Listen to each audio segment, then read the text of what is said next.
Ako ay isang guba, ang binabansagang papa ng kangalan, dahil sa labis at taglay kong kapangitan sa balat ng Paris.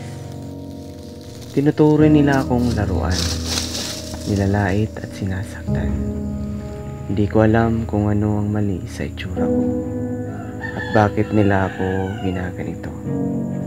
Di katulad ng iba na binibigyan ng karapatan na maging tao. Dito ba talaga ang kapalaran ko? O baka hindi?